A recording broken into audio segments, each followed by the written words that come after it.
So thank you for joining me today.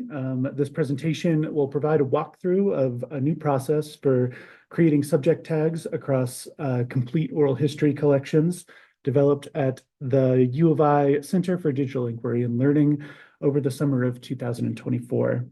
It outlines a workflow that empowers student workers to run, modify, and expand these tags during the copy editing process. The goal is to produce richer, more accurate tagging, allowing researchers to more easily identify connections across collections. This presentation will provide a detailed description of the workflow, explore the challenges it addresses, share pedagogical experiences of the transcribers, and examine the limitations of data-driven, human-edited, automated tagging. So I'm going to go through the script, even though you all know who I am. I'm Andrew Weymouth. I've worked with the University of Idaho Library as the Digital Initiatives Librarian in the Center for Digital Inquiry and Learning Department since fall of 2023. My work generally consists of creating and maintaining our digital collections, working with CDIL fellows, and helping to rethink processes and introduce new digital scholarship tools to the department.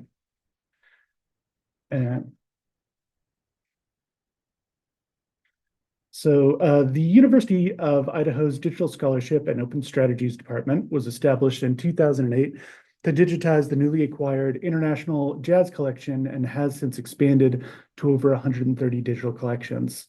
These collections are built with Collection Builder. You need to share your screen, my friend. What's that? You need to share your screen, my friend. I'm sharing. What's up? Interesting. Okay.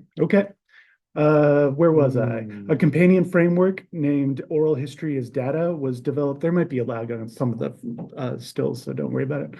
Was developed afterwards to visualize encoded transcriptions and allow researchers to explore oral history recordings by keywords and tags. In this presentation, tagging refers to a custom set of subject designations that can be tailored by the transcriber depending on the recording's content and themes. So less formal than what we usually think of as subjects. Our physical workspace at the library is the Center for Digital Inquiry and Learning, where our digital labs manager, digital projects manager, and I support the labor of a small group of student workers and fellowship recipients, generally around 2 to 5 a semester. Both the Collection Builder and OHD frameworks have been designed to be completely open source, only requiring someone with access to Google Sheets, a text editor, a GitHub account, and minimal software installation to create and maintain and export digital collections. The incentive for this project arose from realizing that a number of oral history recordings were either untranscribed, partially transcribed, or lacking in accuracy following a data migration of our digital collections away from Content DM in the winter of 2023. Because of the volume of the transcripts that needed updating, it was worthwhile to rethink the workflows for overall efficiency and accuracy of this project. The case study details my experience over the last 6 months developing the tools independently and collaborating with one undergraduate fellowship recipient and one graduate student working as transcribers, incorporating their feedback and streamlining the process. Additionally, this work supports an improved and expanded version of the Oral History as Data framework and documentation that is currently in progress. So the challenges of this time-intensive nature of transcription has made many oral history collections an undervalued format in digital initiatives. Meeting accessibility standards involves not only transcribing recordings, but also presenting them in an intuitive, keyboard navigable digital interface. OHD developer Devin Becker's solution and Oral History as Data template displays the audio at the top of the page, followed by a visualization of the entire recording, displaying the colored tags, a key to the tags, and a search bar for keyword inquiries and the transcription below. This allows researchers to follow along with time-stamped transcript as the audio plays. Despite this advancement, the initial transcription process has remained a significant hurdle. Since OHD's development in 2016, machine learning speech-to-text capabilities have improved considerably. Earlier free options were either so poor that they were either negligible to working from scratch, while other options were prohibitively expensive. Completely human-driven transcription has its own challenges. It's tedious, slow-moving work that isn't going to be the highlight of a student worker's CV, and without close supervision, can result in lapses in quality not dissimilar to poor machine learning. Similar lapses in identification and vulnerability to bias were also at play when student workers created tags for OHD transcripts. Tags, which can range from locations, people, or even abstract emotions, were created by student workers as they identified them throughout the transcription process.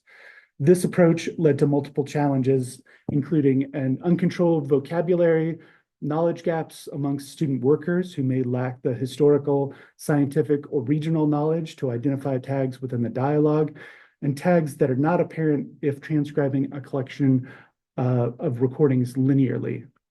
Linear listening, which I'm using here to mean creating tags by listening to an oral history collection from beginning to end, may mislead transcribers by establishing repeating themes throughout an early recording that doesn't occur across the collection, or also missing themes that only begin to appear in later recordings. The name of this presentation, Distant Listening, is an alternate approach which text mines transcriptions and generates tags before the student worker begins the copy editing process, which with the goal of producing richer, more accurate tagging, ultimately allowing researchers to more easily identify connections across entire oral history collections.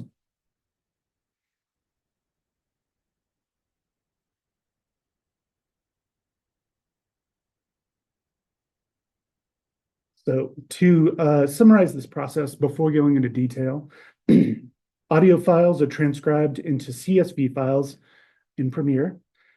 These CSVs are made into individual Google Sheets and also added to the Python transcription mining tool. Within the tool, these items are concatenated or combined, and this combined document is then searched for all associated words and phrases of each of the subjects built into the tool. The tool provides a tally of identified associated words and subjects across all transcriptions. This data is used to create the primary tag sheet, which is in another Google Sheet. Using the AppScript function, all individual transcripts are linked to the primary tag sheet so that the tag fields are automatically filled in with the subject heading on the same line of dialogue in the CSV with the identified associated words and phrases. This way, new categories or associated words can be added or removed to the primary tag sheet, and these changes can be implemented across all individual transcripts by simply running the app script. Individual changes can be implemented during the student worker-led copy editing process to catch any of these data-driven errors.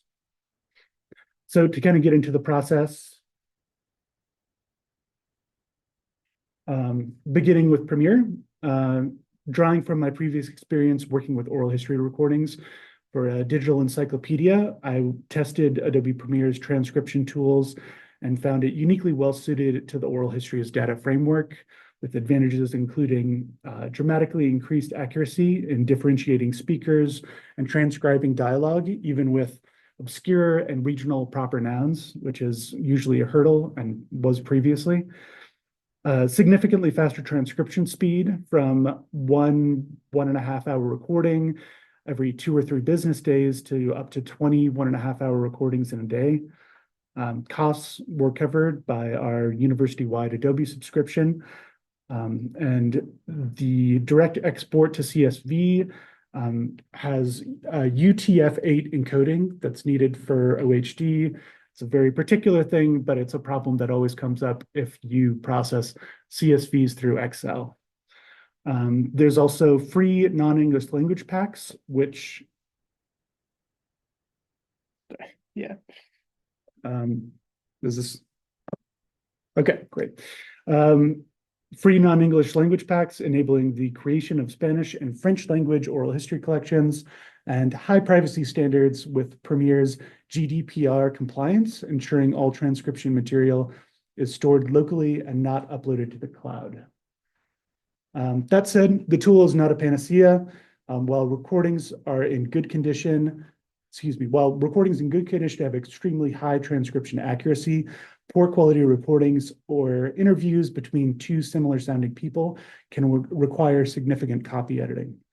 Recent work by Matt Miller of the Library of Congress also has me very interested to possibly create some custom speech to text tools using whisper.cpp to possibly help improve on these inaccuracies.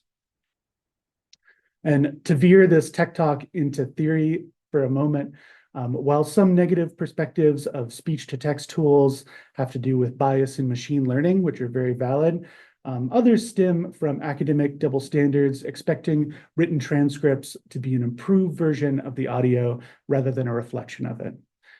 Some of these notions may originate from the American roots of oral history transcription at the Oral History Research Office of Columbia University in 1948, where editors were encouraged to delete false starts, audit wording, rearrange passages into topical or chronological order, or delete whole sections to transform the transcript from, quote, what might be dismissed as hearsay into a document that has as much standing as legal disposition, essentially divorcing the transcript from the audio.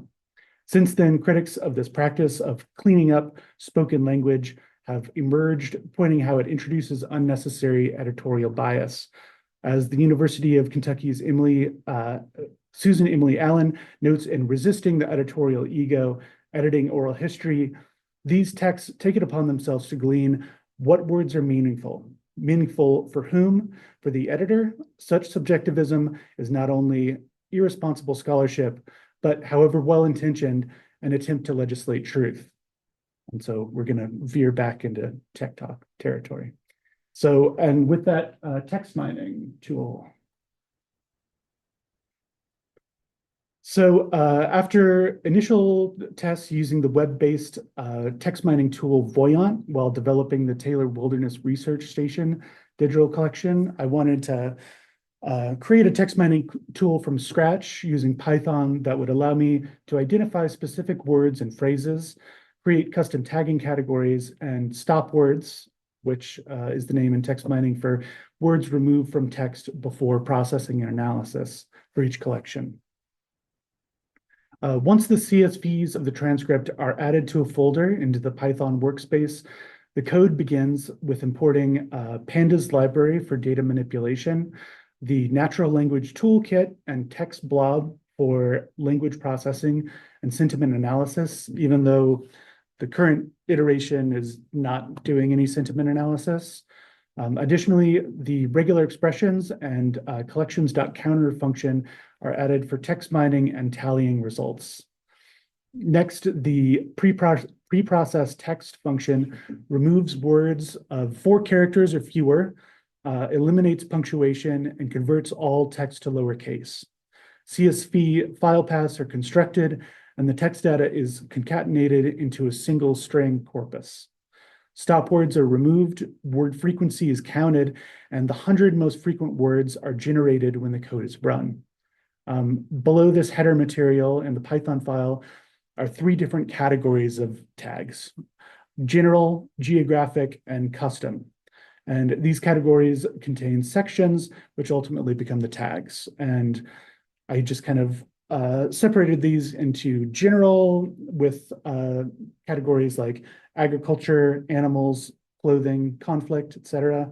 Geographic, which is based loosely on the migration statistics from the 1910 Idaho census, because I thought that that was a good way to start with mainly Idaho-based oral history collections. And that contains tag categories like Basque, Britain, Canada, China, Finland. And then custom, which can be customized depending on the type of oral history collection that you're looking at. An example of custom categories from the Rural Women's History Project includes marriage and divorce, motherhoods, reproductive rights, etc. Each section has a list of 50 associated words or phrases. Usually, if it's a phrase, it's a 2 or 3 word phrase that the script is searching for within the concatenated corpus. These were generated using ChatGTP because it's really what language modeling really excels at. And they were generated with the following qualifications. It needed to be specifically related to the section topic, barring all of the other topics. So it can't have any crossover in that general category between food and drink, health, labor, say for instance. So they had to be distinct. They also needed to exclude homographs, which are words that are spelled the same but have different meanings, which was oddly tricky.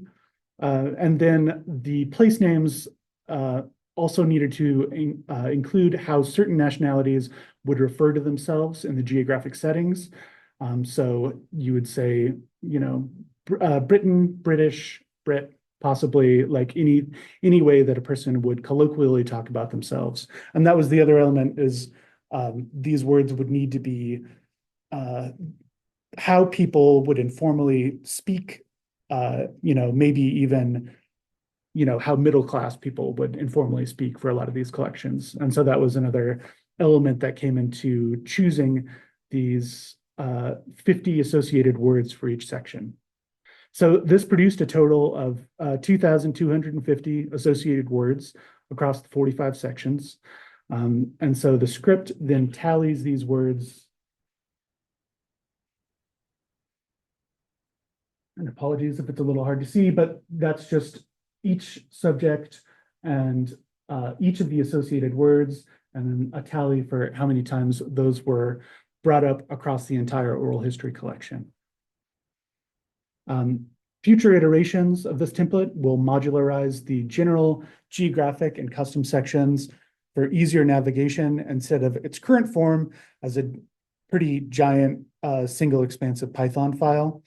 And there's both snippet of this code that you can see in the appendix to the site for this presentation. And there's also a link to the GitHub repository with the entire file, if you'd like to check that out. And so using this now, then we're gonna use this data to produce our primary tag sheet. So like I said, the primary tag sheet is just in Google Sheets. For student workers, it's within the same file that the rest of the individual transcript CSVs are in. Using the text to columns function, tag names are split into column A and their associated words into column B. Student workers will then format these transcriptions to fit for oral history as data. And that just includes like removing rows between the lines of dialogue, revising header semantics, which is just very simple, like changing speaker names to speaker, start time to timestamp, and that sort of thing, and then adding brackets to the timestamp. So these are all simple things that any student workers can do within Google Sheets. So app script was new to me. I'd never really messed around with it before. The student worker would just, in their individual transcript that they're working on, they would open up the app script extension on the transcript sheet and enter a code that's detailed also on the appendix to the site.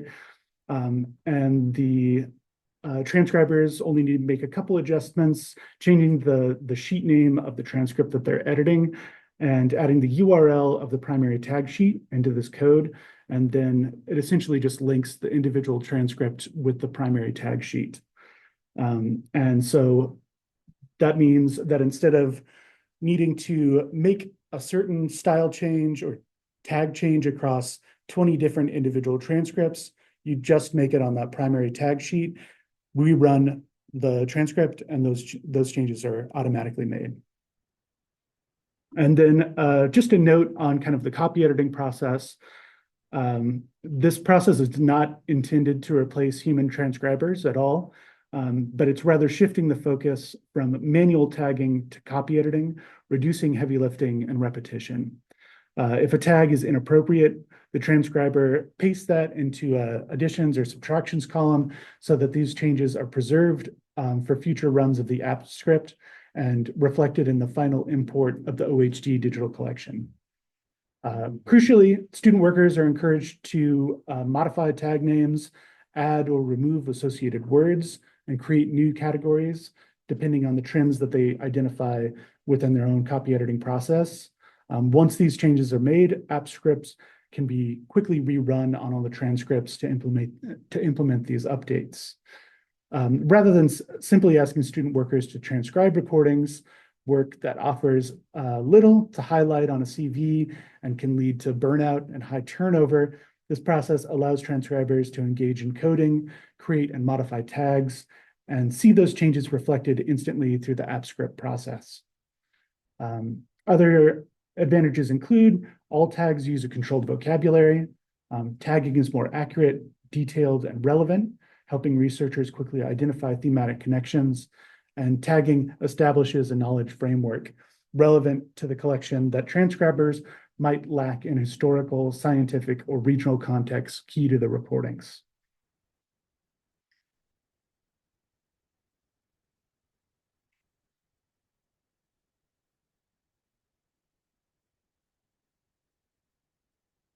So findings. One of my main concerns during the testing phase was whether transcribers would find the app script coding element confusing or anxiety-inducing, but this was not the case. By breaking down and repairing elements of the code during our weekly meetings, I was able to demystify the process and explain the purpose of each component. Additionally, I received excellent feedback from transcribers based on their experience, which led to many improved iterations.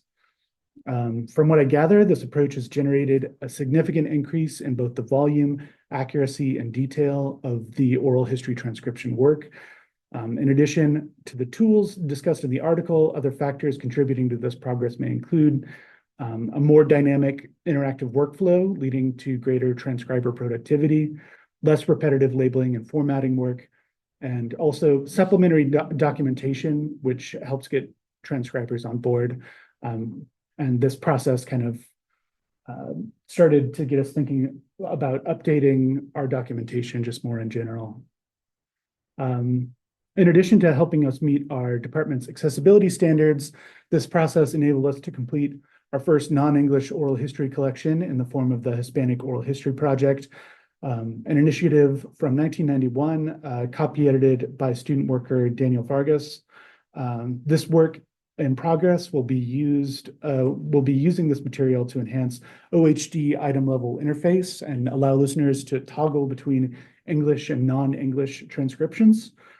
This new feature in the open source OHD framework aims to promote digitization of more diverse oral history collections, both within and beyond the institution.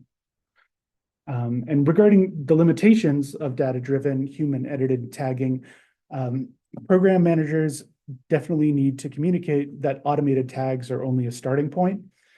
Tags may be incorrectly applied, missing, or need to be applied more broadly, depending on the transcript.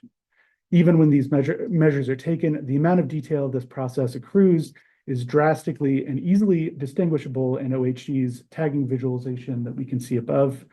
One could argue that the density of the data now makes it difficult for a researcher to navigate, especially on mobile devices. And this continues to be a part of the conversation as we refine the processes.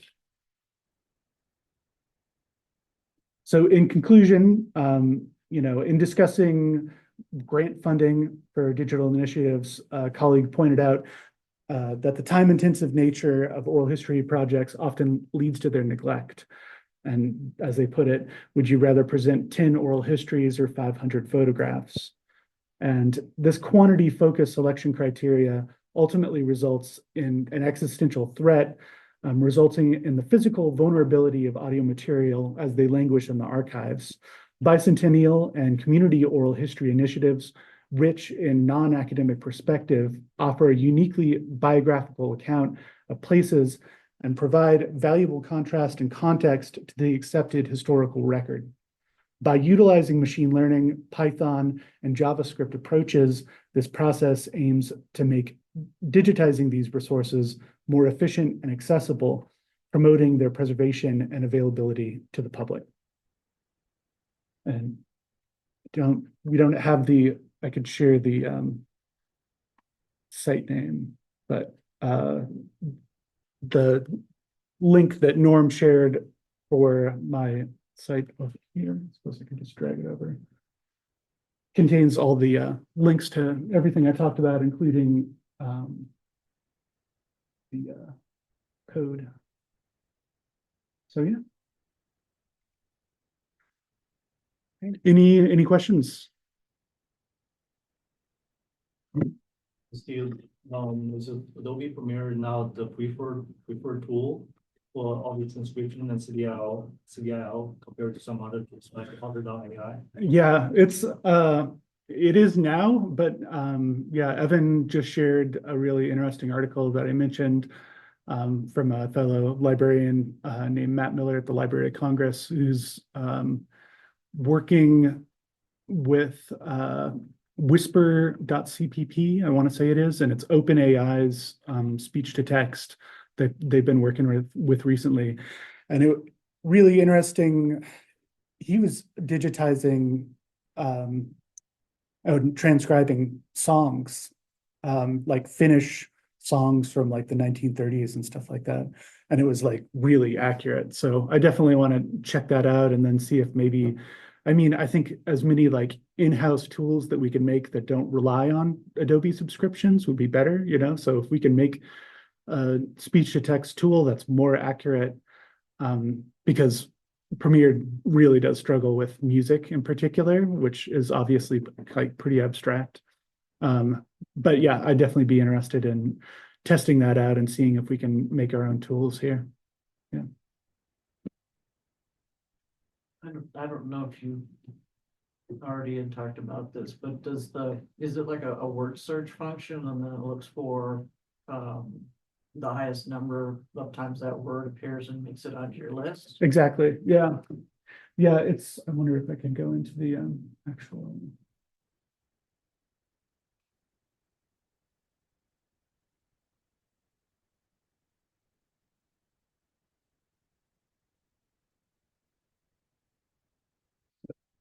And here, all on this incredibly unwieldy. When I said I'd like to modularize it, it's like I'd like to get all of these sections into their own Python file, which I know is a thing, but I just haven't cracked exactly how to do it.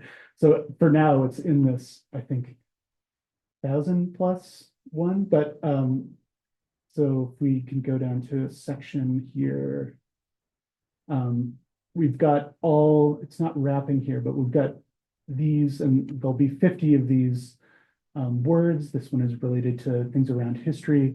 So it's just, we're putting all of our CSVs that we've generated of the transcripts, we're combining all of them together. And then we're just looking for these words and we're outputting the subject followed by the associated words that are detected. And then the number of times that they appear in the transcripts. Are you telling it what words to look for, or does it? Yeah, Okay. totally. Yeah, I mean, one of the most time intensive elements was creating the associated words for each section, and then refining it, because there's so many place names that are homographs for other things. It's looking for Cork for Ireland, but of course that's going to mess things up because 9 times out of 10 that's not how it's being applied. But yeah, it's looking for these items, and again, it's just a way of kind of zooming out and analyzing everything as a whole to avoid some of those, like the blind sides of that linear listening that I was talking about, which was a trend that I was seeing in there. In some of the output over there. And so it's been kind of interesting going over that, and also working with the student workers over the summer to kind of see what was more and less intuitive about this process, and whether the output was more data rich or maybe too data rich, you know, so like, and kind of finding a happy medium with that. What are some examples of what they were trending towards? As far as like challenges that were coming out of it, or?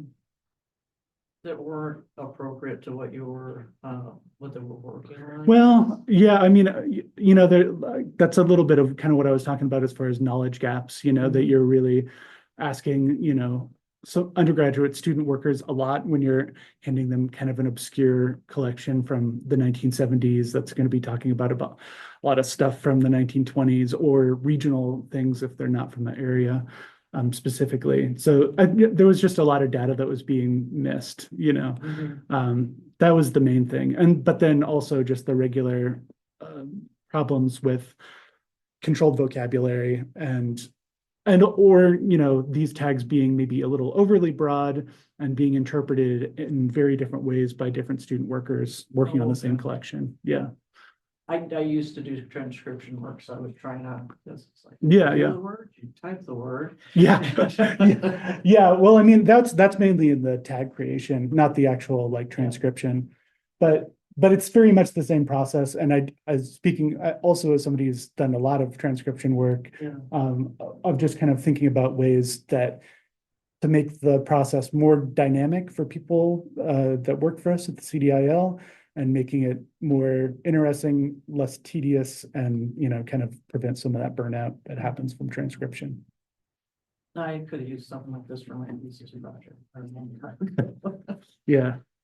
Yeah, it's still very much a project kind of in process, and we've probably only worked on 100 or 200 transcripts with this process, but yeah. That's a lot. Yeah, that was, I mean, it was a good test with Yeah. over the summer. So so yeah, I'm looking forward to, you know, keeping refining it and then seeing maybe other places where something like this might be helpful in our processes. All right. So Thank you, everyone, for Thank you. coming.